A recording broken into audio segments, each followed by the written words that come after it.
The gut microbiome is this collection, this ecosystem of bacteria, viruses, fungi that live in our gut.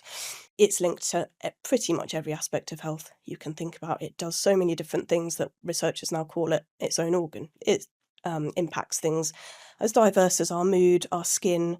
It can impact Parkinson's, dementia risk, heart disease, obesity, all sorts of different things. So it is massively important, and we are really, really interested in it as a potential tool for helping to prevent and potentially treat some diseases. What else affects the gut microbiome? Because obviously, in my head, I feel like I have an idea, but I'd love for you to delve into that. Yeah, and I think it's people always think it is only diet, or that's the main thing that affects it, but actually exercise. We know that if we have good exercise and movement in our life, that positively impacts the gut microbiome. But stress is a big one. Okay. And I don't think many people appreciate how detrimental chronic stress or too much stress can be to the gut. Welcome to the 51%, the podcast where we cut through the noise and get back to basics when it comes to women's health. Through expert insights and powerful personal stories, we help you tune in to what really matters: your body, your well-being, your life. No one-size-fits-all advice, just real conversations to help you understand your health on your own terms. But before we dive in, I have a quick favour to ask. Please hit subscribe and join the 51% community on our website. It's free and it helps us grow, reach more women, and create events that really speak to the health and wealth challenges we all face. And finally, just so you know, everything shared on this podcast is for information only. It's not medical or financial advice, and always speak to a qualified expert for support. Claire, thank you for joining me today. It's an absolute pleasure to have you on. Could you please introduce yourself and talk a little bit about your journey from what you were doing to what you're doing now? That would be great. Thank you so much. Thanks a lot, Shreya. It's really great to be here. I'm really grateful to have this opportunity. So I am a doctor. I'm a scientist. I'm a mum. I'm a mindfulness teacher, and I have a company looking at preventative medicine, so trying to help people optimize their health. And I kind of came here by quite circuitous route, I think. I actually wanted to be a vet originally. And I sort of thought about being a doctor when I was 16, 17, but at the time I didn't really have much sympathy for the fact that I knew, even at that stage, that many diseases were caused by people's lifestyle choices. And at the time, I didn't have much understanding of why people wouldn't choose to be healthy. And it's kind of ironic that I've now dedicated my life to helping people make those choices. But I wanted to be a vet and I didn't get in, so I ended up studying veterinary pathogenesis. Wow, okay. Which sounds like a bit of a mouthful, and people go, what? Yeah. So that essentially means the study of disease, so pathogenesis, in animals. And we obviously need to know how animals differ from humans in terms of how diseases affect them, because we use animal models to study diseases in humans, and we use animal models to study treatments in humans. So it's very important to understand how they differ and the limitations of using animal models. And so it was a really fascinating degree. The main thing that I learned really was about microbiology, so the study of microbes, bacteria, viruses, fungi, protozoa, and the study of the immune system, so immunology. Now, during my degree, I started to learn about the mucosal immune system. So that's the immune system that lines our gut. And it works very differently from our systemic immune system. So our normal immune system that's fighting off the cold that I have at the moment, that's job is to essentially say, hey, there's a foreign body here, there's a virus, there's a bacteria, we don't want it in here, let's fight it off. Very clear cut, do not enter.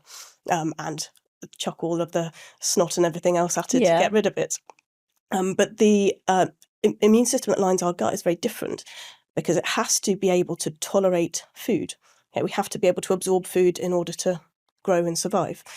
So it has to be, by its very nature, a lot more relaxed and a little bit more discerning about what it sort of says no to.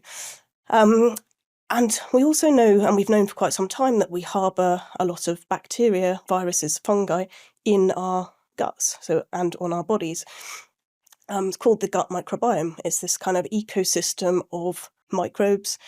We have trillions. We have as many microbes in our bodies as we have cells. And we have probably more genetic information coming from microbes than we do from human DNA. Oh, wow. In our bodies, yes. Okay. We started to understand at that point, this was about 20 years ago, that microbial ecosystem that lives within us was actually helping our gut mucosal immune system tolerate food. And so I got really interested in how that works, how we eat, whether what we eat shapes that system, what else we can do to impact it. And I ended up studying a PhD in the infant gut and how nutrition and probiotics affect the immune system in the gut and how that impacts the gut microbiome and the metabolism of the gut microbiome. Wow, what a fascinating trajectory, like going from, wanting to be a vet and going through the motions of finally doing what you do. And also, from my understanding, you were also a GP, right? Yeah, so I started off being a scientist, but then, and I loved it, it's really interesting. It's a fascinating system, but what's always fascinated me and what fascinates a lot of people is this idea that, most of us are healthy and at some point we go off the trajectory of health.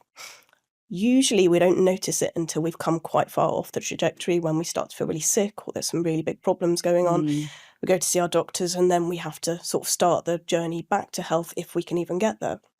But there's this idea that the earlier we can catch disease, of course, maybe the quicker it can be to get back to health.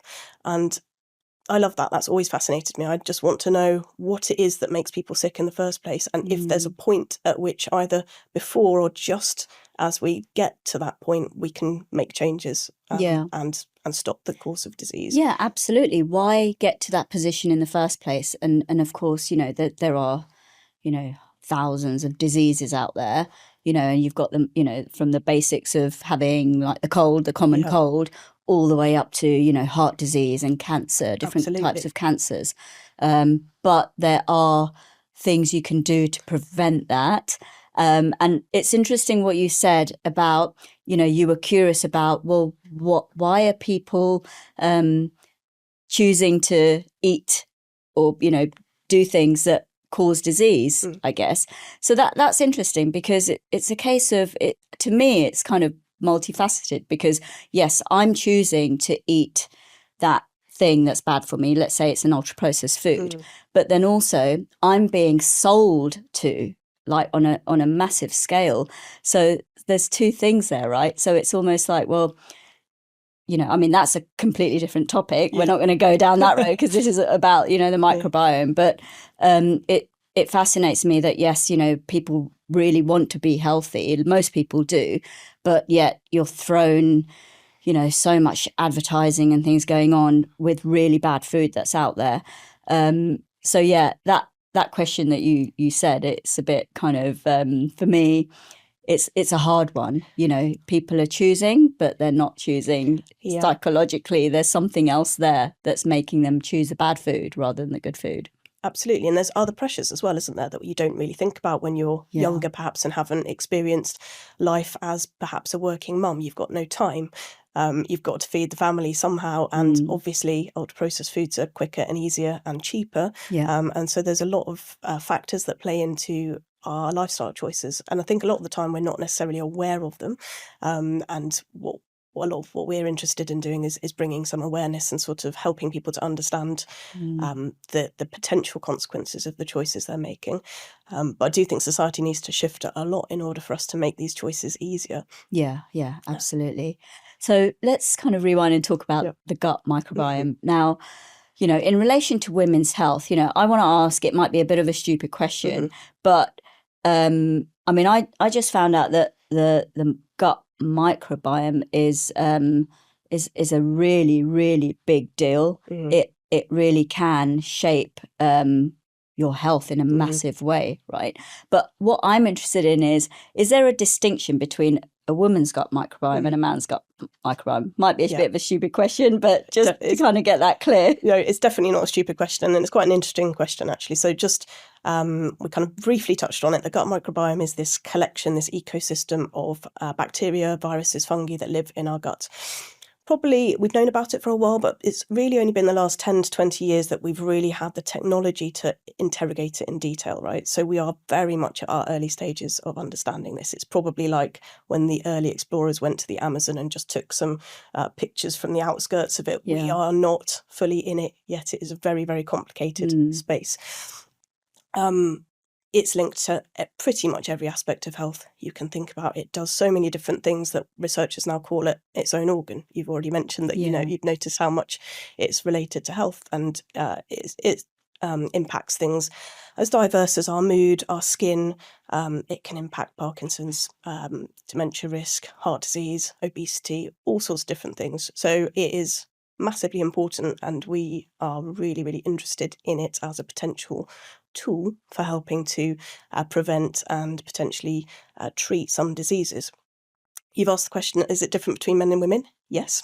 Right. Now, what you notice is that in early life, not so much. There aren't really very big differences between males and females, but as we go through puberty and we start to secrete the sex hormones, so for men it's testosterone, women it's estrogen, we start to see a divergence. Okay, so there is differences. What those differences mean is a different question. We are still probably not at the stage where we can really say for certain whether or not those changes are good or bad. We do know that after the menopause, women will tend to drift more towards a male like microbiome unless they take HRT, in which case they come back a little bit. So there's definite differences, and that's shaped in part by the sex hormones, so estrogen, but it's also shaped by things like our fat distribution. So the microbiome talks to every part of the body, every part of the body talks to each other.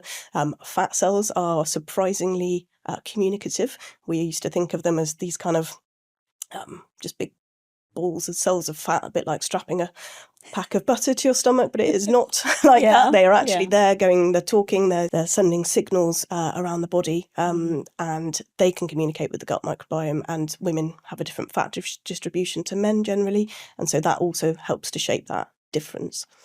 Right. Okay. So that's something I definitely wanted to get clear. And also another, maybe a silly question,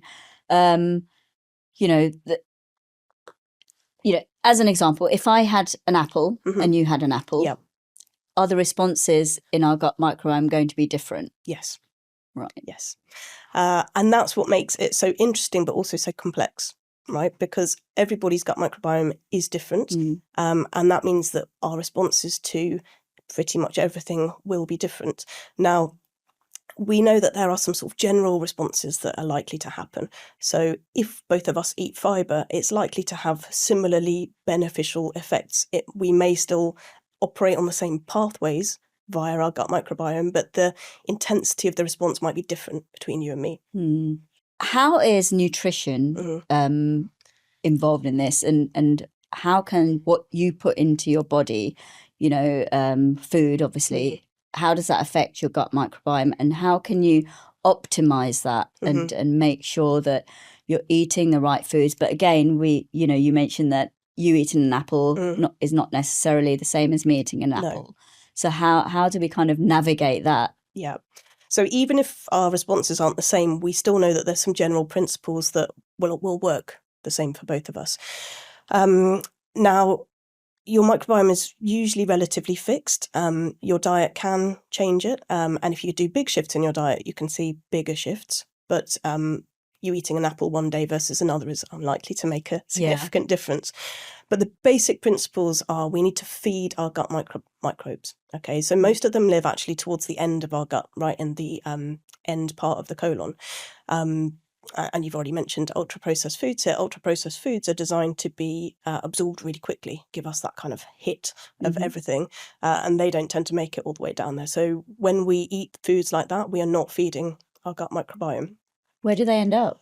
Well, most of it gets absorbed, and that's why it typically is quite, it's very dense calorically. Okay, so when we look at things like whole foods, so fruits, vegetables, particularly kind of fibrous fruits, vegetables, beans, things with kind of skins on, whole grains, they're quite hard for us to digest.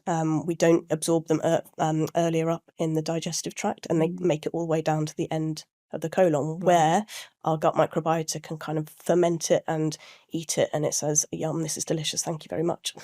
Yeah. And as part of that, your gut microbiota can produce some really important chemicals. You may have heard of things like short-chain fatty acids. If people who are interested in the gut microbiota will probably heard of things like acetate, propionate, and butyrate. Now, we need to eat fibre, things that make it all the way down to the end of our colon, in order for our gut microbiota to produce butyrate. Butyrate is really, really important because it feeds the lining of our colon. Okay, if we don't feed the lining of our colon, it can become quite angry, quite upset. It might not work as well as a barrier function. And it also is an anti-inflammatory molecule. So it sort of keeps everything calm. We know that if you don't have enough butyrate, you're more likely to develop colorectal cancer. So it's really important to make sure that we're eating enough fibre. The other thing that it does is helps tell us that we're full. Okay, so fibre is metabolized by the gut microbiota, produces things like butyrate, which then tell our gut lining cells, our kind of hormonal cells within the gut, to produce things like GLP-1. You've heard of GLP-1, I'm sure, because these are the weight loss medications that we inject to tell us we're full so that we don't eat too much. But we have that system within the body, but we're not utilising it because we're not giving the body enough fibre. And I would say that almost all of us aren't eating enough fibre. Not a single person I've ever worked with individually is eating anywhere close to enough How much is enough fibre? Well, some people say it's 15 to 20 grams a day. Some of the researchers will say that really you need to be having 40 grams a day of fibre. I'd say that the majority of people probably have less than 5 grams. Does it differ for men and women? No. Right, okay. That's something that doesn't differ. Okay, so that's interesting. So fibre, what other things? Because you mentioned the other, I can't even go and pronounce the names, but you mentioned all the other things. The butane. Oh, so that's what the bacteria produce from the fibre. So fibre's one thing. Polyphenols are another thing. So there are kind of we talk about the rainbow fruits and vegetables, and they're also in things like tea, coffee, chocolate. So some nice things, and berries. Now polyphenols are really important. There's quite a big variety of different ones. We haven't got time to go into loads of them today, but they're actually not absorbed usually by humans. We actually have to get them to our microbiome in order for that to be transformed into useful molecules for us as humans. So, but they can be really beneficial for the microbiome, not only for feeding it, but also for shaping the community structure. So they're really important. Omega-3s can be really important in helping the gut microbiome be sort of happy and balanced, and we know that it's got really brilliant effects on us in terms of cognition and heart disease risk. So there's things that we can eat, and we talked about some of them. So fibre, polyphenols, omega-3s. There's things to avoid as well. So ultra-processed foods, part of the reason that we think that they're bad is because they contain things which can disturb the gut microbiome. We don't know exactly how all of them work just yet, but there are lots of ultra-processed foods that contain emulsifiers. And I don't know if you've heard about this, but things like ice creams and even certain ultra-processed breads will contain emulsifiers. Emulsifiers actually affect the mucus that lives in the gut. So we normally have our gut wall, we have a layer of mucus, and then our gut microbiome sits outside that. And that mucus layer is kind of protecting our gut lining. It kind of keeps the gut microbes happy, keeps the gut lining happy. If you have too much emulsifier, we think that might actually be affecting that mucus layer, meaning that some of those microbes can get into direct contact with the gut lining, which can cause inflammation and lots of problems associated with that. So I know it's impossible to completely avoid ultra-processed foods, but I think we need to really limit them, in particular some of the bigger items that we eat, like breads, and really try to avoid ultra-processed bread if at all possible. And there are some ice creams that don't contain emulsifiers, so I try to stick to those. You can also make your own if you've got time. I guess it's about looking at the ingredients. Obviously, you don't need to look at the ingredients when you go and get an apple or some broccoli. Absolutely. Because it is what it is, right? And this is the kind of thing we mean, like, eating the whole food, the broccoli as it is, the apple as it is, the banana as it is, things like this. But then when it's broken down, it can become a problem. So it's a case of, well, look at the ingredients. Yeah. If there's things, if there's things you don't understand, on a basic level, then it's probably not good for you. Yeah, right. Absolutely. And like you said, we're advertised. Them, but they're designed to make you eat more of them. Tell me a person that can eat just one biscuit from a packet. No. This doesn't exist. I must hear that phrase once a week at least. Probably my mum, actually. Right. Okay. My mum's become so controlling. It's probably my mum, but I don't know anyone else that. Whereas you don't eat a whole pack of broccoli if you have it in front of you unless you love it, or there's a lot of other things that we can just control ourselves with a lot better. And I think anything that you eat that you find you've got no self-control around, that's usually an indication it's not good for you, and it's probably not going to be good for your gut microbes either. Right.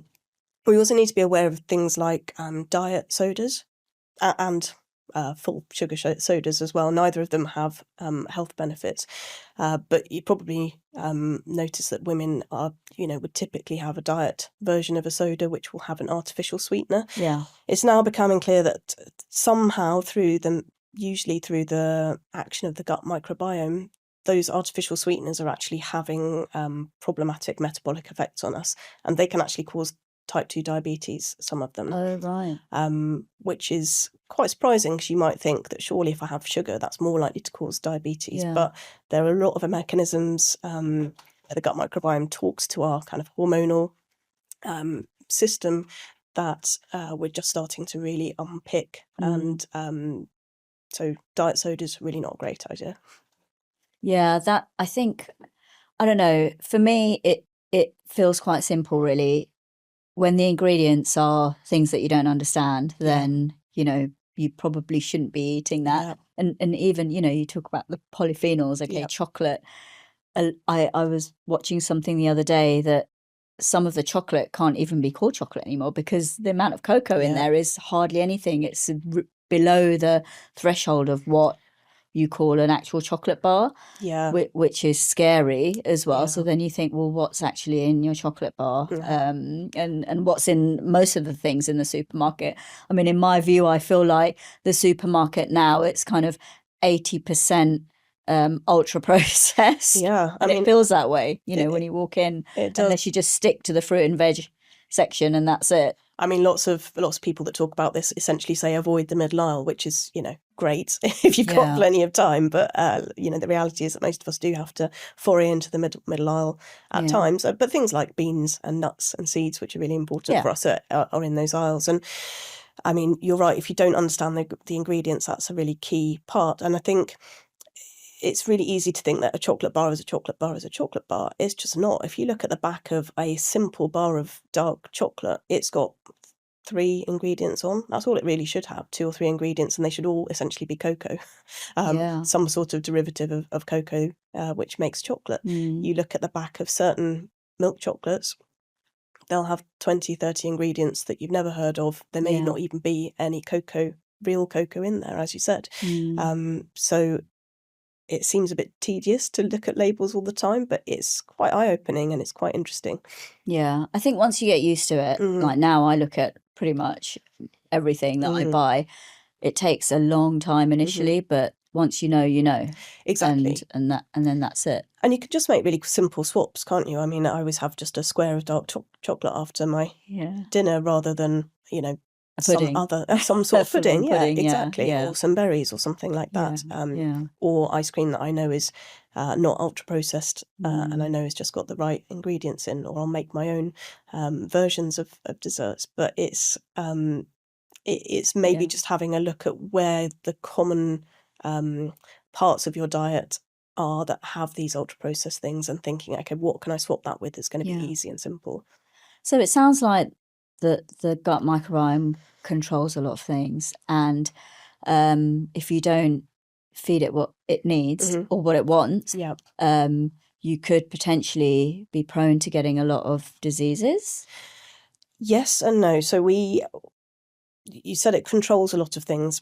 We know it's implicated in a lot of things. We don't know all the time whether or not it's changing in response to a disease, and so we're picking up that change, Right. or whether it's changing first and leading to that disease being caused in the first place. Right. So we're not really, for many diseases, we're not really at the stage where we know whether it's cause or effect yet. It's still likely the case that the more you support your gut microbiome, the healthier you're going to be. And the good thing is that pretty much everything you do to support your gut microbiome is already known to be healthy for you, irrespective of the gut microbiome, like eating whole foods. Okay. So it is really important. It is important to feed it what it needs, but it's very adaptable. Okay. And it's very able to get what it needs, even if we don't eat perfectly. It's okay to eat the occasional thing which isn't perfect. Occasionally it's fine to have a day where you don't eat much fibre, but I think if we just try and stick to some basic dietary principles, we can help to support it. It's also worth being aware that it's not just diet that affects the gut microbiome. Okay. And I don't know if you want me to talk about that. Absolutely, because we've gone into the whole nutrition side of things. What else affects the gut microbiome? Because obviously, I'm in my head, I feel like I have an idea, but I'd love for you to delve into that. Yeah, and I think it's people always think it is only diet, or that's the main thing that affects it. But actually, exercise. We know that if we have good exercise and movement in our life, that positively impacts the gut microbiome. People that athletes tend to have healthier, more diverse gut microbiomes. Okay. But stress is a big one. Okay, and I don't think many people appreciate how detrimental chronic stress or too much stress can be to the gut. And in some ways, I would say it has more of an effect than our diet, because our bodies have evolved. They've evolved to be able to extract what they need from pretty much anything that we eat. We can handle periods of really terrible eating. Think about the war, concentration camps, things like that. People can thrive and survive in poor conditions, but we're not designed to handle really intense chronic stress, and that causes big problems. What do you mean by chronic stress, so that people understand, because people say, oh, I feel stressed. A lot of people, we say it flippantly. I do. At home, I'm like, oh God, I'm really stressed today, or it's a stressful week. What's that compared to chronic stress? Yeah, good question. Now, we all need stress, right? There's something called eustress, which is the amount of stress that takes us to kind of get out of bed in the morning and do something useful. It's an amount of pressure that is helpful to us, like, I know I need to do this, that's great, and something that motivates us. When I'm talking about chronic sort of unrelenting stress, I'm talking about stress that doesn't let up. It's not a sort of gentle pressure that, I need to do that, let me do that and get it done. It's when you feel like things are out of control. When you're sat there thinking, and probably many of us do this a lot, I've got far too many things to do and not enough time to do them. And that's not a classic. But I think it's then and that's not okay. Yeah. Because I think all of us have that. All of us have this life where we've got too many things that we could do, we want to do, we think we should do, and there just aren't enough hours in the day. But our response to that is so important, because I certainly catch myself at times thinking, I can't cope. There's too much. I don't know how to do that, and that leads to this really intense stress within our bodies that's got nowhere to go other than causing problems. And we're not very good at dealing with that unless we take specific time and actions to kind of manage that. So I think people will understand the difference, hopefully, between saying, I feel a bit stressed right at this very moment, and I feel really stressed all the time. I can't think, I don't know how to get all of the things I need to do done. Life is just unrelenting, and that pace is intense. But I think a lot of us are on the edge, and some days we'll feel fine because we'll have enough energy to get everything we need to do done. The next day we may not have enough energy, we maybe haven't had as good a sleep, and we are too stressed. We're over it. So yeah. So how does that directly affect the gut microbiome then when you're in chronic stress all the time? So primarily it's driven by your stress hormone cortisol. Yeah. Now cortisol is really important. We have to have it. If we didn't have it, we'd have to take it because it's essential for life. But we know that too much of it at inappropriate times in a prolonged manner just seems to have a detrimental effect on the gut microbiome. We know it depletes some species that are beneficial to us. We know that it makes experimental animals more prone to developing diseases like colitis, so inflammation of the gut. So it has really quite direct benefits on the gut microbiome. Also impacts how we kind of metabolize our food, where we store our fat, which then has kind of secondary effects. So it's got quite wide-ranging effects on the body. Yeah, so it can lead to issues with colitis, you mentioned, and then IBS, maybe? So IBS is now been termed a disorder of gut-brain interaction. So it's directly linked to our brains, how we think, what's going on. Right.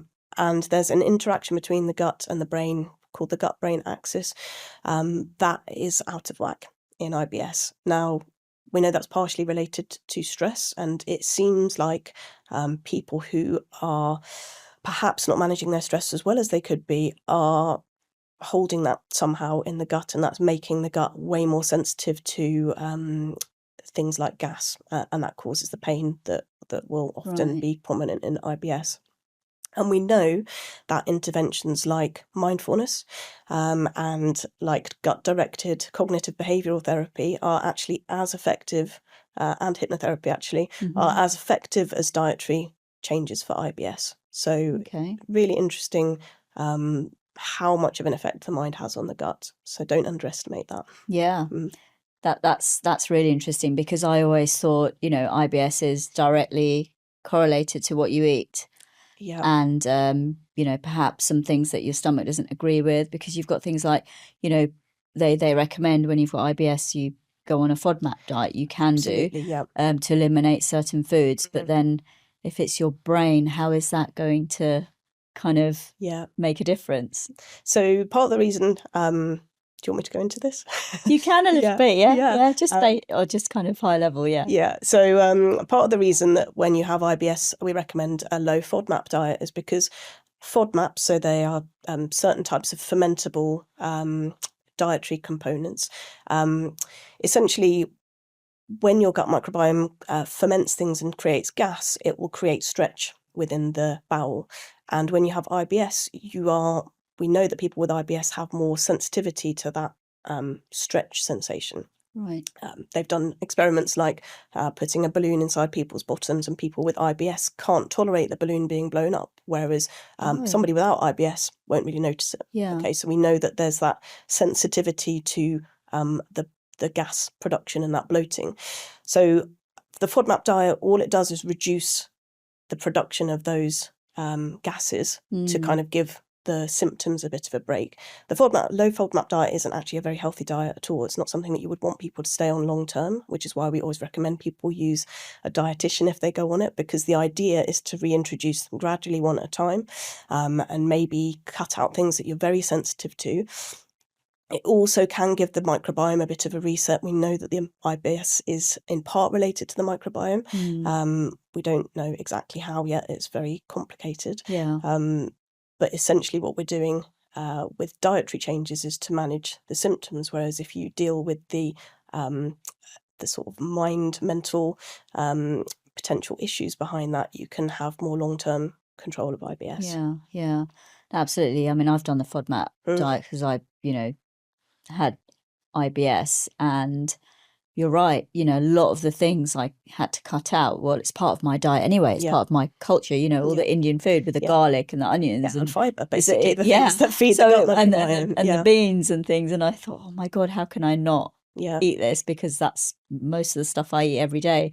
But yeah, you're right. I think you definitely need a dietitian or someone guiding you to make sure you're getting all the nutrients in that you need, because of course if you're not getting the nutrients that your gut wants, then it's kind of a double-edged sword, I guess. It's kind of, Yeah, and I don't.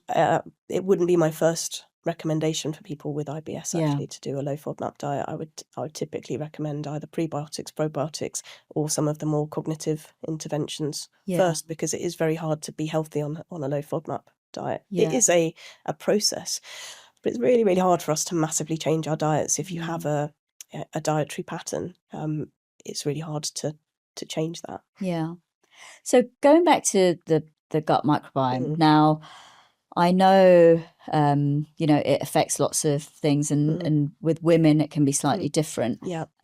What on a female body perspective, what else can it affect on a female body? Yeah. So there's two, I think, main things that are different between men and women in terms of the gut microbiome, and one is these are all very much at the early stages of science, so I suspect that this will probably change in a few years' time. But we know that women are more prone to getting autoimmune disease. Mm-hmm. Okay, at some cases, up to 10 times more likely in women to get autoimmune diseases. Yeah. We don't fully understand why that is. Now, there's quite recent research in animal models to show that seems to be related to sex differences in the gut microbiome, as well as other things. And if you sort of remove the effects of the hormones on the gut microbiome, you can almost reduce the risk of autoimmune disease. So that's not in any way going to be used for treatment anytime soon, but it's just an interesting observation that that might be part of why women are more likely to get things like lupus, type 1 diabetes, thyroid problems. The other thing is that lots of gynecological issues can be linked to the gut microbiome. So we know that things like polycystic ovarian syndrome, some of the effects of that can be improved if we change the gut microbiome. Yeah. We know that some of the treatments for polycystic ovarian syndrome, like metformin, as well as impacting the kind of insulin sensitivity side of PCOS, actually directly does that via changing the gut microbiome. Mm-hmm. So we know there's a link. We don't really know how to harness it fully yet, but it's quite interesting.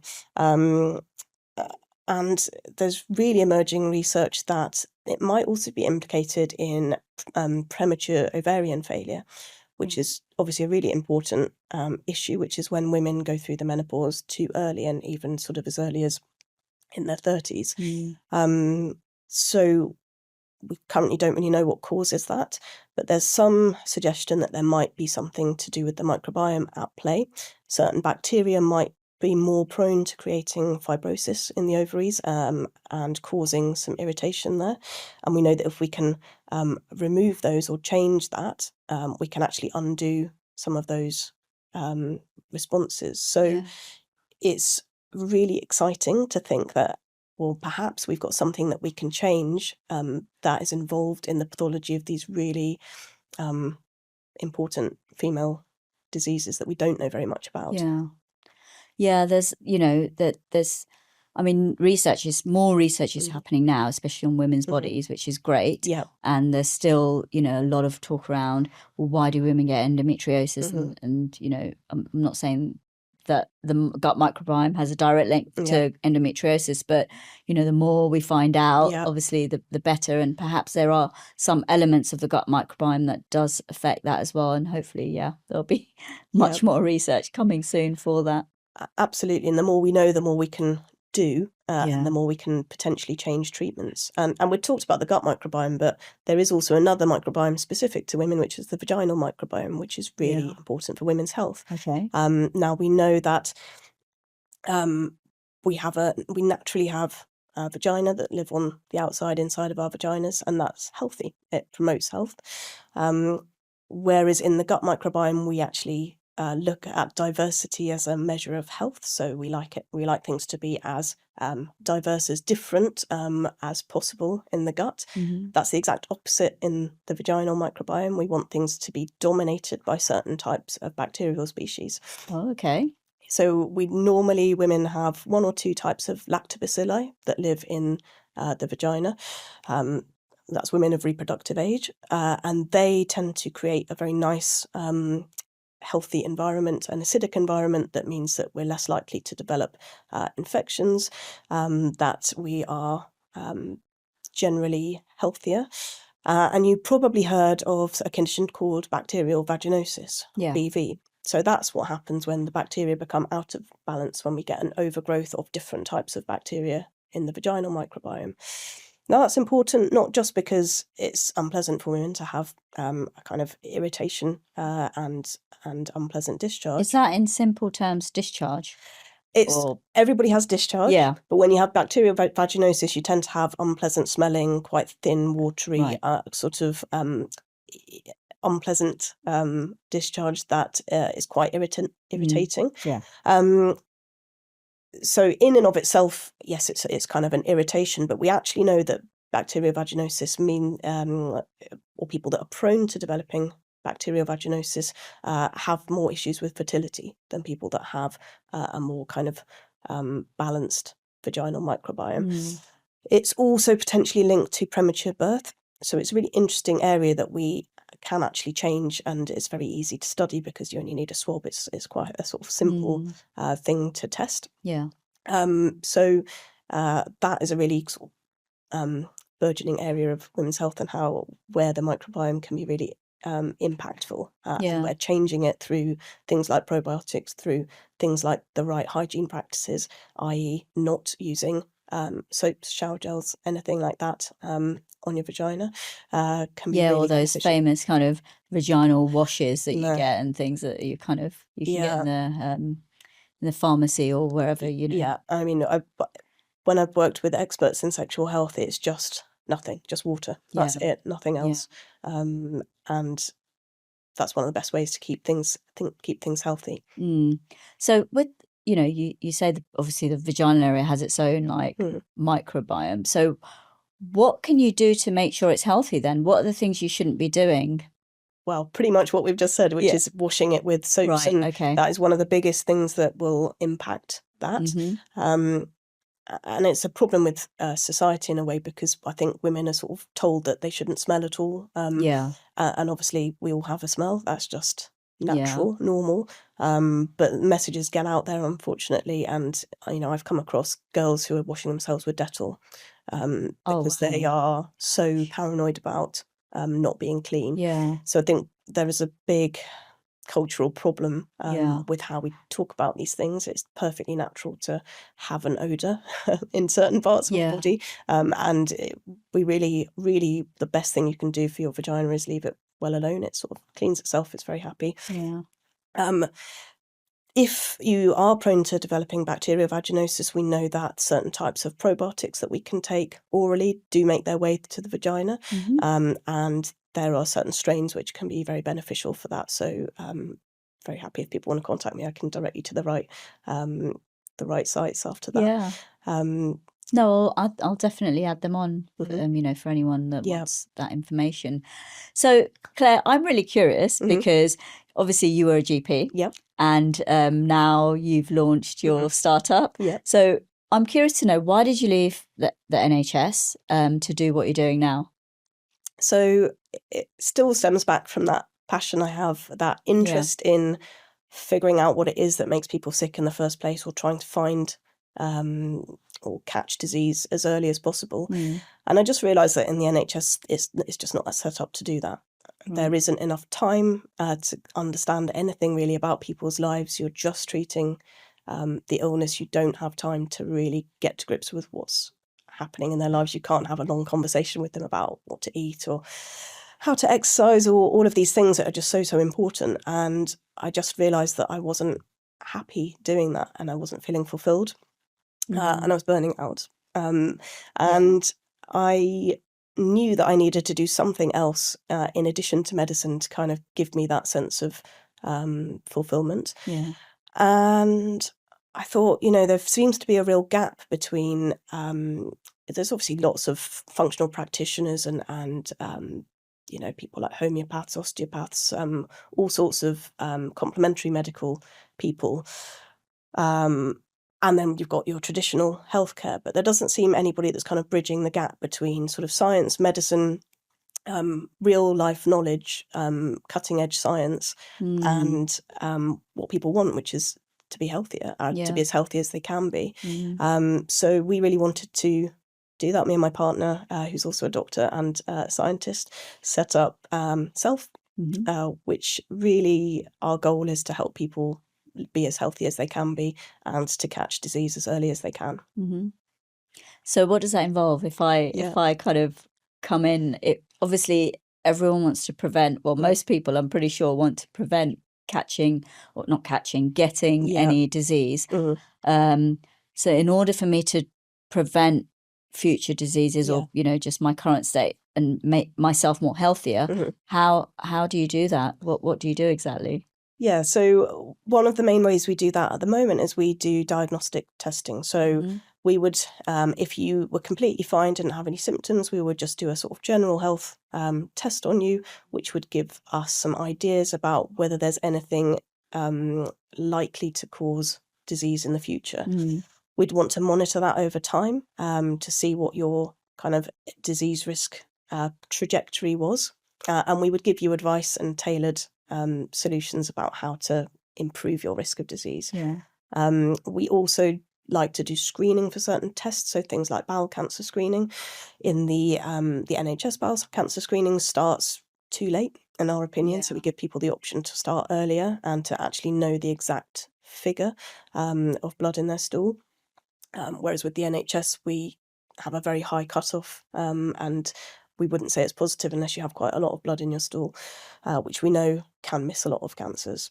So we kind of have slightly different, two slightly different approaches. We do preventative testing, so just monitoring important biomarkers over time, but we also do specific preventative screening. So I guess it's kind of more, is it blood tests mainly? It's blood tests and it's stool tests as well. Right, okay. So going into detail, and then like you said, you know, and you're right, you know, that the NHS will test for kind of a certain amount of, you know, the blood test will have a certain amount of things that they'll test for, but yours will be a bit more in depth and we try and make sure detailed. we try and make sure that we give people access to the most useful tests for them. We don't try and, I think a lot of other companies that are similar to us try and sell lots and lots of tests. So they might say 100 plus biomarkers, 150 plus. You don't need that. There's a few things which are very key to our health, which we monitor. And you might be able to get some of those tested within the NHS, but you won't necessarily get the same information at the end of that you'll get with us. We will look at that in the context of you, your age, your sex, what else is going on in your life. And we will explain how to get that number better.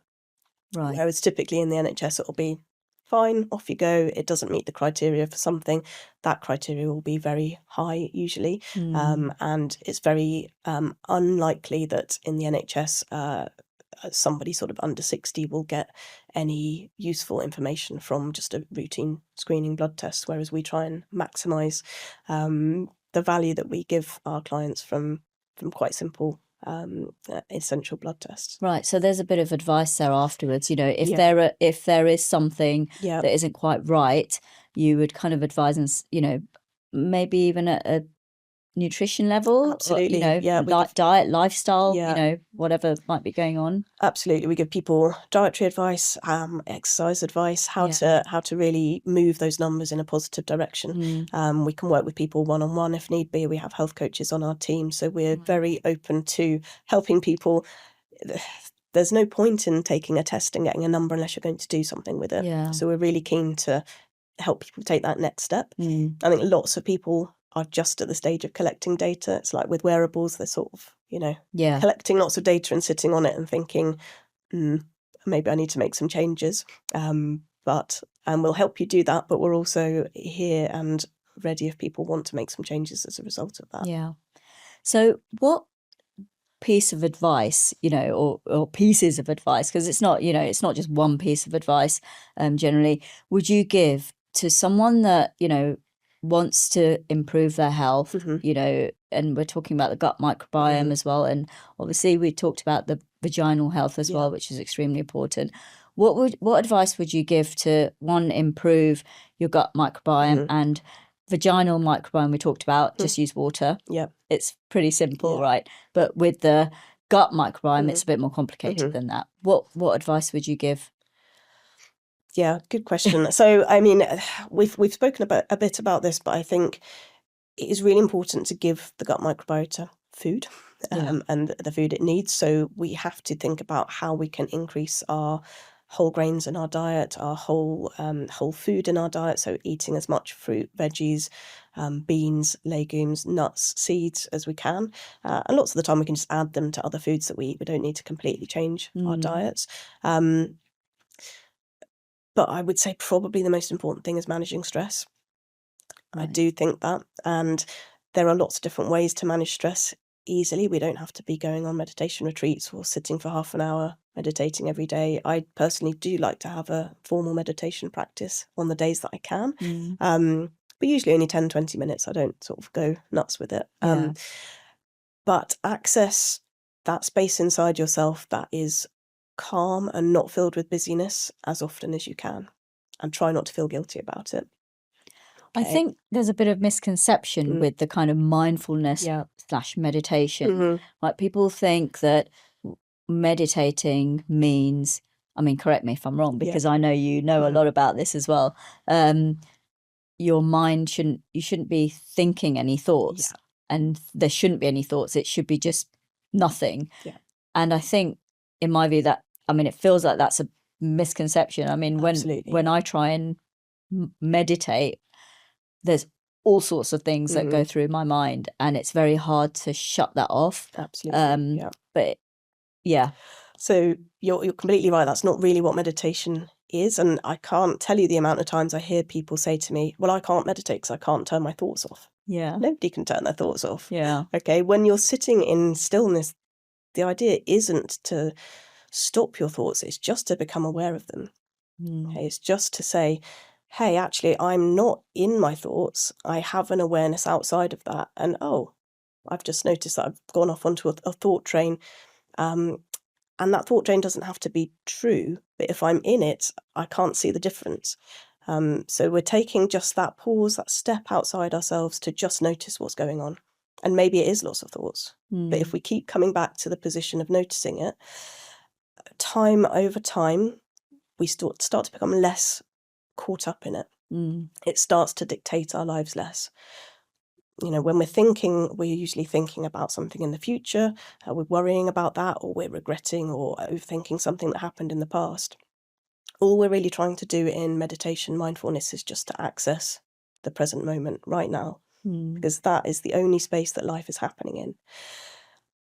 And meditation, sort of sitting, trying to be in stillness, or doing guided meditations is one way to access that. But some people really struggle with that. You can also do moving meditations, going for a walk and trying to just immerse yourself in what's around you in nature, and not trying not to think, but just trying to focus on your present moment experience is a form of meditation. And we also really recommend, in the kind of mindfulness tradition, something called mindfulness of daily living. So it's doing things like, well, when I'm doing the dishes, rather than thinking, oh God, I've got all of these dishes to do and I've also got to do this, and oh no, I've forgotten to do this. It's saying, oh, actually, you know what, the dishwater feels quite nice on my hands. And let me smell the dishwater, and oh, I've just cleaned that. That feels quite nice to have done that. And just trying to be a lot more present in the moment. And we can do that with every activity that we do. We don't have to be sat meditating to do that. And actually, we know that mindful eating, so actually sitting with our food, not on our phones, not watching TV, sort of noticing our food, smelling it before we eat it, maybe even touching it or feeling the texture of it before we eat it, eating slowly and kind of being really aware of it, that can really impact how much we eat. It can really impact our enjoyment of food. It can stop us overeating, and it is a brilliant way of managing weight. So there's so many ways to access mindfulness that aren't trying not to think. Yeah. No, thanks for that. I think that's great, because, you know, everyone has a different lifestyle. Everyone's got a different environment they're in. And, you know, as women, I feel like we're constantly doing all sorts of things. You know, we've only just kind of in the grand scheme of things, only just being given the right to work. Yep. So now we're working and we're, doing other things. And if you're part of the sandwich generation, then that's it. You're kind of dealing with all sorts of things. So finding that time, like you said, even going for the walk and not plugging in to something and listening to a podcast. I mean, I don't want to like deter people from listening to this podcast, but just don't go for that walk and don't listen to a podcast for a change or whatever, music, whatever. Yeah. So that is great advice. I think that's brilliant. Claire, thank you so much for being welcome on the podcast. It's been amazing to have you on. Really loved speaking to you, Shreya. Thank you so much for having me. Thank you.